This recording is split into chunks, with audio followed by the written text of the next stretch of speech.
I'm Andrew Moran, Liberty Nation's economics editor. Very, very rocky. Death by government. Drain the swamp. Hello and welcome to another installment of Liberty Nation's Swamponomics videocast. I'm Andrew Moran, Liberty Nation's economics editor. This week, what's the deal with the Trump economy? Depending on your vantage point, this could be a strong economic landscape or an economic climate on the cusp of collapse. But what is the data telling us? Well, not anything clear and concrete.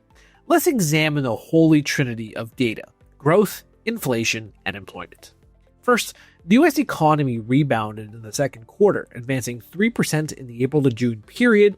This was up from the 0.5% contraction observed in the first quarter and better than the consensus estimate of 2.4%.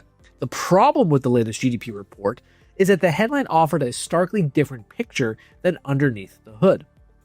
The increase was fueled largely by a collapse in imports, growth in consumer spending, and a modest jump in government outlays, mostly at the state and local level. But the main ones that matter, primarily private and fixed investment, private inventories, and exports, did not register substantial gains. Not good. Second, inflation has been holding steady. Yes, the annual inflation rate rose to 2.7% in June from 2.4% in the Consumer Price Index. However, on a monthly basis, core inflation, which removes the volatile energy and food categories, edged up at a lower than expected pace of 0.2%. The Producer Price Index, a pipeline inflation measure, saw goose eggs across the board.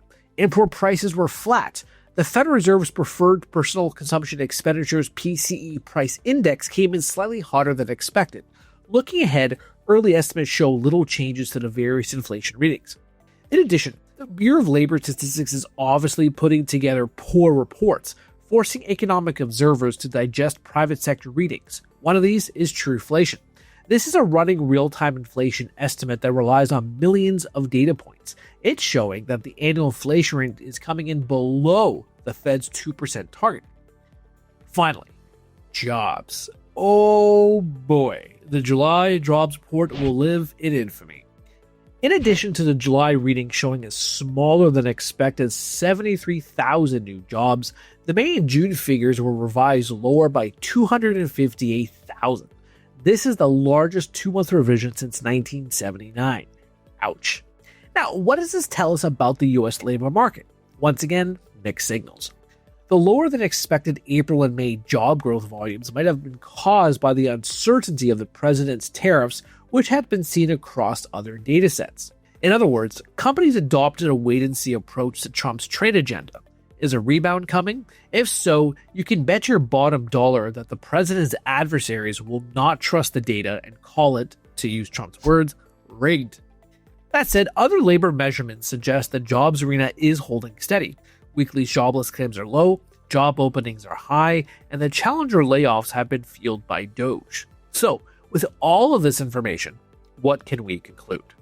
Well, the country might not obtain a solid understanding of the economy's health until the third or fourth quarter. By this time, most of the trade situation will have stabilized, hopefully.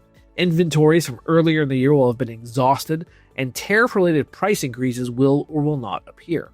All we can do is wait and hold our family close and flip the calendar. For now, eat, drink, and be merry. For tomorrow, we die, as the old man says. That's it for me this week. Please read my full stories on libertynation.com and be sure to check out my previous Swamponomics TV videos and interviews. Liberty Nation does not endorse candidates or campaigns or legislation, and this presentation is no endorsement. Thank you. I'm Andrew Moran, Liberty Nation's economics editor. Very, very rocky. Death by government. Drain the